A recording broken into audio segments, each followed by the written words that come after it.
Bună seara! Numele meu este Raluca Ioana Nedelea și sunt medic stomatolog de 16 ani. De 2 ani am început cursurile de specializare pentru stomatologie veterinară la nivel internațional, iar actualmente sunt student la Facultatea de Medicină Veterinară din cadrul USAMV Cluj-Napoca. Mă aflu în fața dumneavoastră pentru că, în cadrul morbidității animalelor de companie, patologia orală ocupă locul întâi, însă este subdiagnosticată. Studiile arată că la vârsta de 3 ani, câinii, în proporție de 80%, vor prezenta probleme dentare și parodontale. Un procent mai scăzut de pisicuțe, 70%, vor prezenta probleme parodontale. Din păcate, în relația cu animalele de companie, limbajul nostru nu coincide cu limbajul lor. În consecință, există acest termen în literatura de specialitate de suffering in silence, adică suferă în tăcere, multă vreme până când ajung să primească ajutor de specialitate. Încă de la finalizarea facultății de stomatologie, am fost pasionată de psihologia limbajului non-verbal, așa că, în momentul în care am abordat acest subiect, stomatologia veterinară, mi-a fost mai ușor să înțeleg suferința nevorbită prin același limbaj de către copiii patrupezi. Dar haideți să vedem împreună, am încercat să sistematizez semnele indirecte ale durerii dentare care să vă alarmeze și să vă facă să vă prezentați la medicul specialist. Toate aceste semne le găsiți și într-un capitol special pe site-ul nostru dentovet.ro, dar astăzi le vom lua pe îndelete. Așa cum știm cu toții, cavitatea orală este implicată în preponderent în alimentație. Astfel, orice problemă apărută la nivelul cavității orale se va repercuta asupra acestui proces. De cele mai multe ori suntem sunați când animalul de companie nu mai mănâncă de câteva zile. Ei bine, până ajunge în stadiul acesta, care reprezintă un stadiu final, un stadiu în care animalul încearcă să-și urle durerea, există o mulțime de semne indirecte care să vă aducă în cabinetul de stomatologie veterinară. Astfel, trebuie să ne gândim că alimentația înseamnă prehensiune, masticație și deglutiție. În momentul în care prehensiunea este afectată, animalul de companie va prefera să mănânce din palma proprietarului, pentru că există durere în zona frontală. De asemenea, în momentul în care zona frontală, maxilară și mandibulară este afectată, știm cu toții că această zonă este implicată și în autotoaletare, veți observa că al nostru copil patruped nu se mai toaletează. E drept că și pe mine, dacă mă doare un dinte, nu mă mai interesează cum arăt. Mă interesează că am o durere pe care trebuie cumva să o rezolv. Deci, în momentul în care zona frontală, maxilară și mandibulară doare, veți observa o lipsă de atenție pentru autotoaletaj și faptul că animalul de companie preferă să se hrănească din mâna dumneavoastră. Urmează timpul următor al alimentației, masticația. Ei bine, în momentul în care masticația este afectată, haideți să ne gândim ce pățim noi dacă ne doare un dinte. În medicina umană există termenul de mișcări antalgice în momentul în care un membru doare, adică încercăm să ocolim mișcările care ne provoacă durere. În consecință, în momentul în care vom avea o durere într-o anumită regiune sau la un anumit dințișor, animalul de companie va încerca să evite, să-și creeze anumite pattern-uri de evitare a durerii dentare. În timpul 2, evitarea zonei respective în alimentație va duce la creșterea cantității de placă bacteriană acumulată, iar la 24 de ore această placă bacteriană va începe să se mineralizeze. În consecință vor exista regiuni în cavitatea orală sau anumiți dinți încărcați cu tartru. De fiecare dată când examinez un pacient și observ o regiune sau anumiți dinți că sunt încărcați cu tartru, sunt convinsă că acei dinți doresc să-mi spună ceva. În momentul în care îndepărtăm cantitatea de tartru existentă, de cele mai multe ori descoperim o fractură dentară cu cameră pulpară deschisă, semn al unei suferințe și a unei reale suferințe dentare. Ei bine, în masticație, pe lângă aceste pattern-uri de ocolire și de depunere a tartrului în cantități crescute, avem și preferința pentru anumite alimente. Pot să vă spun că în cazul pisicuțelor care prezintă ulcerații și leziuni orale, acestea vor prezenta bobițele, vor prefera bobițele în alimentație. De ce? Pentru că mâncarea umedă, oricât am încercat să o păstrăm la temperatura camerei, dacă nu are aceeași temperatură cu temperatura corpului pisicuței, va fi percepută de acea leziune ca fiind rece sau cald. În plus, hrana umedă se va lipi de ulcerația linguală existentă, creând disconfort și durere. Bineînțeles, chiar și în momentul în care dorim să o îndepărtăm, să realizeze deglutiția, va fi tot așa cu durere. Și atunci va prefera bobițele. De ce? Pentru că poate să și evite mai ușor leziunea orală și nu va percepe atât de tare diferențele de temperatură. De fiecare dată când întâlnesc câini care până acum mâncau bine și ajung în situația în care să refuze diverse tipuri de bobițe, îmi pun semnul de întrebare dacă există sau nu există probleme la nivelul cavității orale. Pentru că în momentul în care noi refuzăm constant tot și dorim tot alt tip de mâncare, cel mai probabil există o durere la nivelul cavității orale și într-un prim impuls, animalul dorește să mănânce noul tip de mâncare pentru că are arome bune, noi arome, dorește să le încerce, dar în momentul în care ajunge în zona dureroasă, acesta scapă mâncarea sau refuză bolul de mâncare. Am avut situații în care pisicuțele mâncau până în situația în care scăpau mâncarea. Mi s-au trimis filmulețe de către proprietari și am și știut că acolo este o problemă, iar venit în cabinetul stomatologic și la examinare s-a observat că într-adevăr era o gingivostomatită urâtă. Explicabil astfel comportamentul animalului de companie în timpul mâncării. De asemenea, în timpul deglutiției, dacă observați că există probleme în momentul în care animalul încearcă să înghită ceea ce a masticat, trebuie să ne gândim că poate să existe o problemă la nivelul palatului moale sau a bazei limbii. Am avut situația în care existau formațiuni în baza limbii într-atât de dezvoltate încât pisicuța stătea cu limba în afara gurii și nu reușea să închidă corespunzător gurița. Asta știm cu toții și majoritatea lumii știe că mirosul gurii nu trebuie să fie prezent. În momentul în care îi miroase gurița unui animal de companie, unui copil patruped, trebuie să ne prezentăm la medicul specialist pentru a observa de ce. Tot așa, ca o mică paranteză, ca o exemplificare a acestui miros al gurii deosebit, am avut un caz în care mi s-a prezentat pentru un miros al gurii pregnant, înțepător, se simțea de la 1 metru. M-am apropiat de câine, l-am examinat conștient, că prima dată îi încercăm să examinăm conștient pentru a ști cât timp ne alocăm.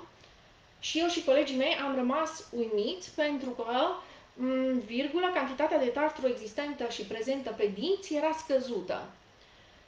Desigur, nu neglijez niciun simptom și am decis să examinăm cu atenție în anestezie gura respectivului nostru pacient. Și ce credeți? Am descoperit, așa cum puteți vedea pe paginile noastre de Facebook sau Instagram, că de obicei postez cazurile care sunt mai speciale, am descoperit o bucată de lemn care se fixase între cei doi carnasieri. Și problema nu era recentă, era veche, de dată veche, și ajunsese mucoasa palatinală să se necrozeze. Iată cum un banal simptom de miros al gurii urât ne-a adus în situația descoperirii cauzei. Ce mai trebuie să fim atenți în momentul în care avem un copil patruped? Ne interesează inclusiv schimbările de comportament. Dacă până acum era blând, afectuos, atent, prietenos, dintr-o dată, datorită durerilor dentare, și într-un fel este explicabil, pentru că și mie mi se întâmplă să fiu mai grăbită cu ața dentară și să îmi lezesc papila interdentară și vreo 2-3 zile după să am o jenă în gură pregnantă și indiferent de ce fac, să mă tot deranjeze și gândul meu să fie tot acolo și să fiu poate un pic mai morocănoasă cu cei din jur și ei nu știu de ce, ei bine, exact în asemenea manieră și ei își schimbă comportamentul. Vă dau 2 exemple. Primul este pisicuța pe care am prezentat-o la Congresul de Stomatologie Veterinară European anul trecut la Utrecht, care a vizitat mai mulți medici veterinari în încercarea de a-i rezolva problema de agresivitate pe lângă fractura de canin. Ei bine, la noi s-a prezentat pentru fractura de canin și am pus diagnosticul retroactiv de durere și de schimbare de comportament, pentru că în momentul în care noi am realizat tratamentul endodontic și am îndepărtat durerea de la nivelul caninului, pisicuța noastră a redevenit prietenoasă și afectuoasă. Un alt exemplu deosebit de elocvent, cu toții știți că am avut ca și pacient o căprioară, căprioarele care sunt gracile, afectuoase, dulci, dar care, datorită durerilor dentare, devenise agresivă cu membrii familiei. După îndepărtarea focarelor dentare dureroase, la nicio săptămână, Bambia noastră a redevenit afectuoasă. Deci, schimbările de comportament pot semnala probleme la nivelul cavității orale. Pacienților mei le recomand o dată pe săptămână să examineze cavitatea orală a copiilor 4P. Sâmbătă, duminica, în funcție de cum aveți timp, eu vă recomand și vă încurajez să examinați cavitatea orală a animalelor de companie. Pentru început, vă veți familiariza cu forma, culoarea structurilor existente. În mod normal, gingiile trebuie să aibă o culoare roz deschisă și o consistență a scoicilor. Ei bine, în momentul în care noi observăm o modificare de culoare, o sângerare la examinare, o creștere în volum, o modificare a structurii gingiei, în momentul respectiv trebuie să cerem un ajutor de specialitate. Dinții, numărul și forma lor le găsiți explicate foarte bine la noi pe site dentomed.ro și vom examina cu atenție forma, culoarea acestora. În momentul în care există o modificare de culoare și observăm dinți roz sau dinți gri, trebuie să ne prezentăm la medicul stomatolog. De ce? Explicația, am să vă spun pe scurt și este mai amplu explicată în ultimul film al nostru de pe canalul YouTube, adică se întâmplă o leziune la nivel coronar. Se deschide camera pulpară, cavitatea orală este colonizată de bacterii. Bineînțeles, noi nu putem să punem o stabilă în drumul bacteriilor. Aceste bacterii vor veni să colonizeze pulpa dentară, vor începe procesele de degradare la nivelul pulpei și, în consecință, dintele nu mai are culoarea normală. Lumina nu mai traversează dintele și nu are acea transluciditate caracteristică. În momentul în care în interiorul dintelui se produc modificări la nivelul pulpei dentare, vom avea o modificare în roșu dacă avem o hiperemie pulpară sau în gri dacă avem o necroză sau o gangrenă pulpară. Tot ca și un semn indirect al durerilor dentare, reprezintă și pointing-ul, adică animalul de companie încearcă să-și îndepărteze durerea cu lăbuța și veți observa cum din când în când dă către botic cu lăbuța. O variantă mai elaborată a acestui gest este frecarea boticului de podea sau de mobilă și de pereți, în situația în care până atunci nu mai executase astfel de gesturi. În momentul respectiv, tot așa vă recomand să vă prezentați la medicul specialist pentru a înlătura orice cauză de natură dentară. Tot în legătură cu boticul. De cele mai multe ori, când pacienții vin la stomatolog și într-adevăr au probleme dentare, am observat că în momentul în care noi punem mâna pe boticul lor pentru a îndepărta buzițele, au o sensibilitate. De cele mai multe ori nu ne lasă să examinăm, pentru că la o săptămână, două, după realizarea manoperelor stomatologice și îndepărtarea durerilor de la nivelul cavității orale, aceștia să ne permită examinarea cavității orale. Un alt semn indirect al durerii dentare la animalele de companie reprezintă hipersalivația. Hipersalivația se poate întâlni și în cazul cățeilor, când există o stomatită ulceronecrotică care este extrem de dureroasă. Cu toții, chiar și la oameni există această patologie, nu știu câți ați avut-o, cu siguranță eu am avut-o și știu că este extrem de dureroasă. Iar în cazul pisicuțelor este mult mai evidentă. Acestea hipersalivează, nu reușesc să-și înghită saliva, nici nu mai au poftă de viață și se vede pe ele că starea lor generală este degradată. Ce trebuie să reținem în cazul pisicuțelor, și am avut un articol extins pe această temă în blogul nostru, este asocierea problemelor dentare cu problemele renale. S-a făcut un studiu retrospectiv pe numeroase exemplare, în urma căruia a rezultat că problemele dentare potențează și cresc rata mortalității pisicuțelor cu probleme renale. De aceea este universal acceptat ca, în momentul în care la pisicuțe se descoperă problemele dentare, să se și rezolve, pentru a nu ajunge să fie concomitent cu problemele renale. Pentru că, așa cum am spus, rata mortalității crește și probabilitatea complicațiilor la nivel renal crește. Acum, ce putem face noi ca și profilaxie ca să nu ajungem în situația în care să aveți nevoie de tratament specializat sau în urgențe în cabinetul stomatologic? Ei bine, așa cum am spus, o dată pe săptămână examinăm, astfel, examinând o dată pe săptămână cavitatea orală a animalelor de companie, acel suffering in silence de care discutam la început este redus la minim, pentru că dumneavoastră ca și proprietar veți ști, hopa, a apărut o problemă, trebuie să mergem la o consultație. O dată pe an, dumneavoastră vă programați pentru detartrajul stomatologic. Este bine ca, odată cu dumneavoastră, ca să asociați și să știți cam când trebuie realizat, să vă faceți o programare în vederea consultației pentru realizarea unui detartraj. Am accentuat în vederea consultației pentru că, dacă dumneavoastră vă faceți treaba bine acasă în ceea ce privește îngrijirea dentară a animalelor de companie, este posibil să nu fie necesar detartrajul, bineînțeles, realizat sub anestezie. Ce trebuie să facem acasă ca să nu ajungem la detartraj? Bineînțeles, periaj dentar. Și eu sunt un om ocupat și am 3 copii 4 pezi, toți în grupele de risc pentru boala parodontală. Am 2 șnauzeri pitiși de 5 ani și o bătrânică de 14. Sunt un om ocupat, dar de 3 ori pe săptămână îmi fac timp pentru periajul lor dentar și trebuie să vă spun că de fiecare dată după ce le realizez periajul dentar îmi fac un fel de mea culpa că nu le fac mai des. De ce? Pentru că chiar dacă poate nu vă imaginați, dar este mult mai ușor periajul dentar al animalelor de companie decât pentru oameni, pentru noi oamenii. În primul rând, înainte să vă apucați de periajul dentar, trebuie să fiți convinși că nu există probleme la nivelul cavității orale.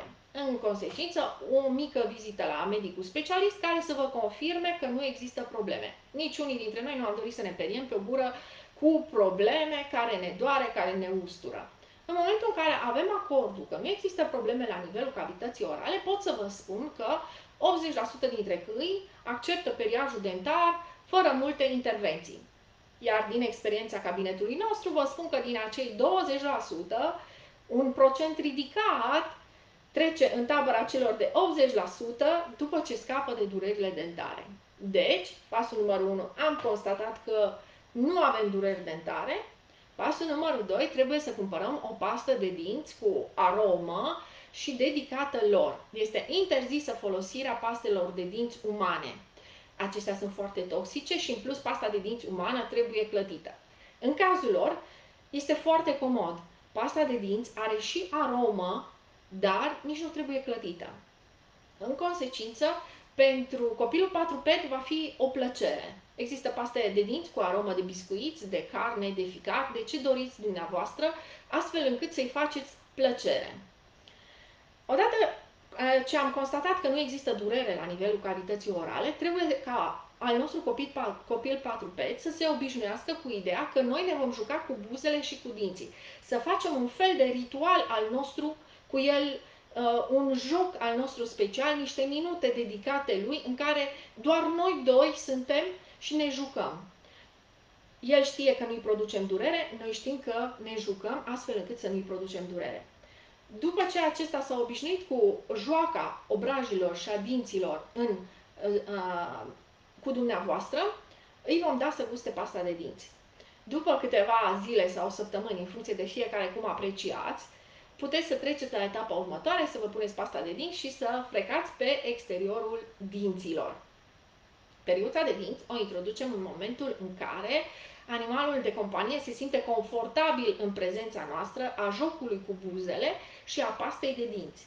Și atunci, dați-mi voie să vă prezint, vom lua periuța cu pasta și vom începe din spate, cu mișcări circulare pe exteriorul dinților, în față. Și ne vom opri la canin. După care vom trece pe partea contralaterală și vom peria dinții cu mișcări circulare pe exterior. Aici, în momentul în care sunteți la nivelul expert level, cum îmi place mie să spun, după ce aveți experiență, animalul de companie, copilul patruped, va încerca să deschidă gura, să-și lingă toată pasta care există pe exterior. În momentul respectiv, eu sunt destul de rapidă și introduc pasta de dinți pe palatina și periuța pe palatina și realizez o curățenie și a dinților pe partea palatinală și linguală. Ultima zonă periată și pe care vă rog să țineți cont de aceasta este zona dinților frontali. Și aceasta o fac tot așa din două bucăți pe fiecare maxilar. Ridic buzița pe parte și periu incisivii, la fel și pe partea cealaltă jumătate. De ce? Au reflexul de strănuț, se declanșează foarte ușor dacă noi ridicăm brusc buza și ne apucăm să periem energic. De asemenea, dinții frontali, maxilar și mandibular sunt mai mici, în consecință, perii periuței vor ajunge mai ușor la gingie și vor crea o stare de, poate de gâdilit și de neplăcere, fiecare în funcție de fiecare cum percepem, și veți obține un fel de reticiență din partea animalului de companie, dar dacă nu o prelugiți foarte mult această stare și aveți viteza necesară, veți realiza să curățați și acești dințișori care au cea mai mică implantare osoasă, fiind cel mai subțire osul la acest nivel.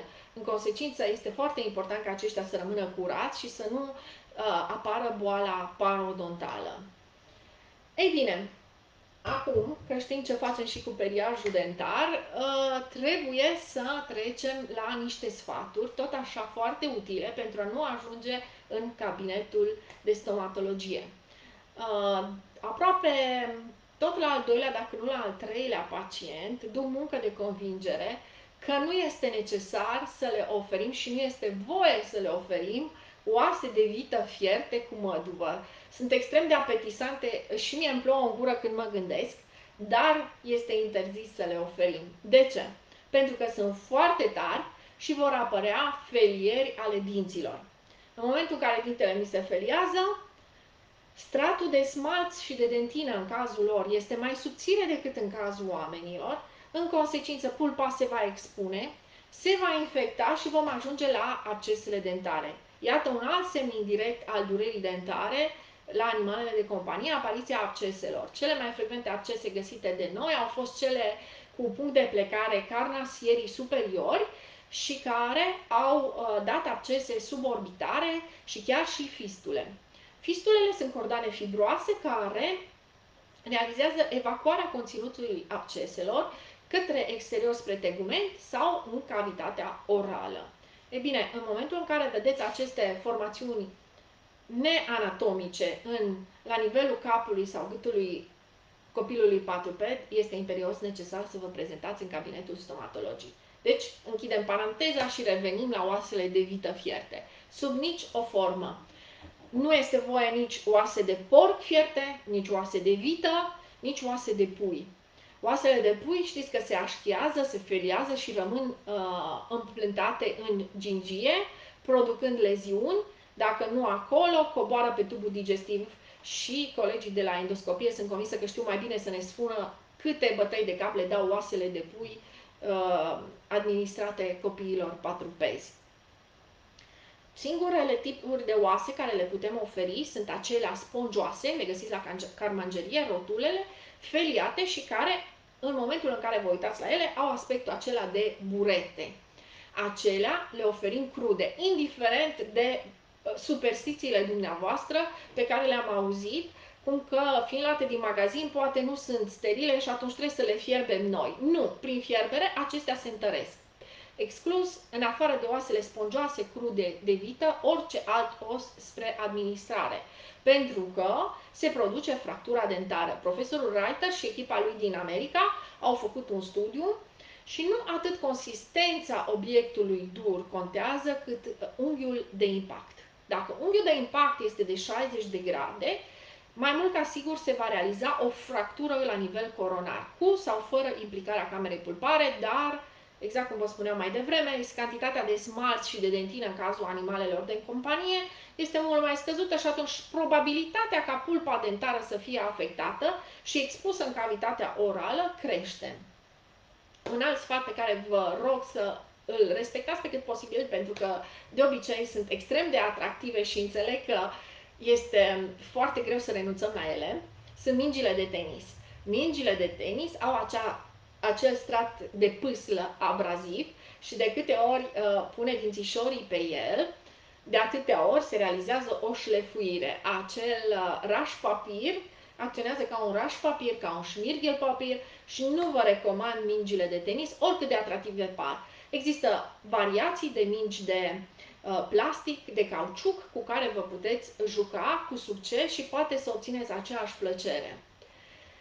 Un alt sfat pe care vi-l ofer și care mi-aș dori să fie destul de bine încetățenit este ca în momentul achiziției unui pui sau adopției unui pui de vârstă tânără, de 4 luni, să aveți curiozitatea să vă uitați în gurița lui. De ce? Pentru că incongruențele de dimensiuni între maxilar și maxilomandibulare, acestea trebuie tratate prin jocuri și prin ortodonție interceptivă de mic. Dacă veniți, cum există fals credința în popor, când s-a terminat creșterea capului, nu spun că nu se poate face tratamentul ortodontic, se poate, dar dumneavoastră ca și proprietari veți avea de respectat o sumă de reguli destul de aspre și pe care mai mult ca sigur nu le veți putea păstra. Și atunci vom trece în situația în care vom face suma daumelor minime. În sensul că vom rezolva funcțional animalul de companie să se hrănească, să se alimenteze corespunzător și să nu-și lezeze țesuturile învecinate. Dacă am fi venit la 4 luni, la 5 luni, cu siguranță, am fi reușit să intervenim în dezvoltarea armonioasă a maxilarelor. Ca și urgențe dentare, că am pus pe ordinea de zi și urgențele dentare. Urgențele dentare imediate reprezintă fracturile dentare cu cameră pulpară deschisă. Cred că nici nu merită să discutăm acest aspect. Dacă vreunul dintre noi a avut o pulpită vreodată, înțelege durerea prin care trec companionii noștri în momentul în care dintele se feliază, iar pulpa se expune. Dacă nu ne prezentăm în momentul în care se produce fractura, timpul trece, pulpa se gangrenează, creează reacție periapicală, apare abscesul. Ei bine, în momentul în care vedeți o deformare la nivelul regiunii capului, rugămintea mea este să vă prezentați de urgență. Pentru că poate fi într-adevăr absces dentar sau poate fi o formațiune tumorală. Formațiunile tumorale descoperite în stadiu incipient și excizate pot să vă asigure o viață lungă cu companionul dumneavoastră. Deci, orice deformare apărută la nivelul botului, capului, impune prezentarea de urgență în cabinetul de specialitate. O altă urgență în stomatologia veterinară reprezintă, așa cum vă spuneam anterior, stomatita ulceronecrotică la câine sau gingivostomatitele cronice la feline, dar care se acutizează. În momentul respectiv, animalul refuză hrana, există o halenă, un miros urât al gurii și există hipersalivație. Dacă nu vă prezentați la timp, toate aceste simptome se vor agrava, animalul va refuza mâncarea și vom ajunge într-o situație în care noi și colegii de la Calvaria trebuie să intervină pe un organism tarat, spoliat de elementele principale, pentru că nehrănindu-se, nealimentându-se, altfel anesteziezi un câine care este într-o stare de sănătate bună, Altfel, un câine, în momentul în care este după zile întregi de nemâncat. O altă urgență, bineînțeles, este abscesul dentar, hemoragiile la nivelul cavității orale, bineînțeles, orice care pune în pericol viața copilului quadruped. Acestea fiind spuse, dacă există întrebări, voi răspunde cu drag întrebărilor dumneavoastră. Ia să vedem. Avem cum... Așa. Eu nu văd întrebări. Nu sunt întrebări?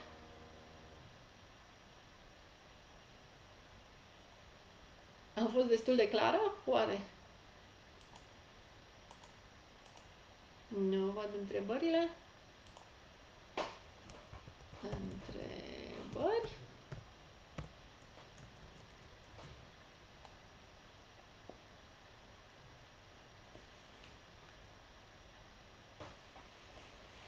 Până vin întrebările, mulțumim Dada Animals pentru găzduire și sperăm ca tot mai multă lume să fie conștientă de problema sănătății orale a animalelor de companie. Cred că se întâmplă ceva și eu nu văd întrebările și comentariile. Dați-mi voie să intru de pe telefon să le văd, pentru că eu nu reușesc să văd. Așa. 10 comentarii. Bună seara, bună seara!